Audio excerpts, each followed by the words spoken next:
La différence des produits, c'est des produits fruitiers ou légumiers qui arrivent soit des jardins de cocagne, fournisseurs de la banque alimentaire, ou les grandes et moyennes surfaces, qu'on appelle les GMS, au niveau de la ramasse tous les jours. Elle est surtout sur 3 points. Sur le volume, sur la qualité des produits et sur le fait qu'à terme, évidemment, on n'a pas le tri à faire. Quand les produits arrivent des jardins de cocagne, on a 300, 400, 600 kilos d'un produit identique, ce qui est aussi facile parce que ça permet une certaine équité de distribution. Les produits sont propres, arrivent, on les traite tout de suite, c'est très bien. Les produits issus des grandes surfaces arrivent en petite quantité, dans des conditions qui sont des fois un peu fin de vie, donc ça nécessite un tri derrière que l'on est obligé de faire, ça nous prend du temps, mais ça nous amène aussi le problème de la destruction qu'on n'a pas avec les jardins de cocagne.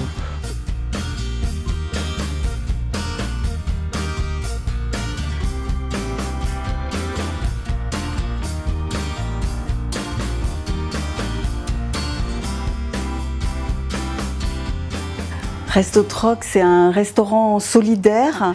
Nous avons une cuisine avec des salariés en insertion qui préparent des menus pour 5 jours par semaine, le midi, qui permet à des personnes de venir manger en fonction de leurs revenus. Et nous travaillons avec la banque alimentaire et les jardins de cocagne pour nous approvisionner pour cette cuisine et pour transformer ces menus. Pour nous, l'important, c'est que ce sont des produits frais.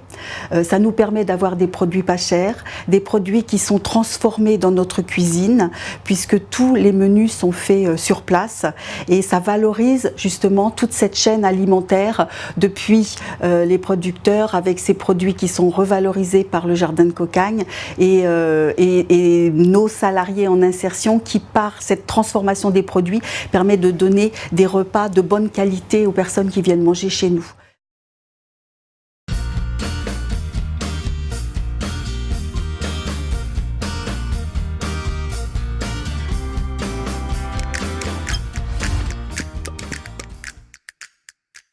La mairie d'Angers a une politique très large, une palette de réponses en matière de difficultés à s'alimenter. C'est vraiment un des problèmes des personnes qui ont peu de ressources. Et donc les filets solidaires amènent des produits variés, des produits frais, une fois par semaine, 5 kilos. Et c'est extrêmement important pour les personnes qui sont en difficulté. En même temps, ces personnes s'acquittent d'un paiement, donc ce n'est pas de l'assistance, c'est de la participation, et c'est un de nos axes de travail sur la solidarité. C'est de la lutte contre le gaspillage. Et puis enfin, comme c'est sur 12 points sur l'ensemble de la ville, il y a une centaine de bénévoles qui agissent non seulement pour distribuer, mais pour discuter, pour accueillir les personnes qui viennent, et puis pour les orienter vers toutes les activités sociales et culturelles. C'est donc une insertion dans la cité en même temps qu'un moyen d'être mieux alimenté au quotidien et de lutter contre le gaspillage. La personne type, qui n'existe pas en tant que telle, mais quand on regarde les moyennes, c'est une personne seule qui a ou qui n'a pas d'enfant, mais l'élément déclenchant, c'est la solitude, c'est l'isolement. C'est une personne de 30 à 59 ans qui n'a pas d'activité et qui a moins de 520 € de ressources par mois.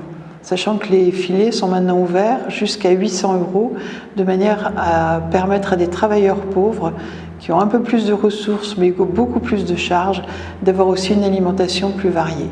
Les filets solidaires, c'est vraiment une initiative des jardins de cocagne et du CCAS pour permettre une action plus complète en matière de lutte contre la pauvreté.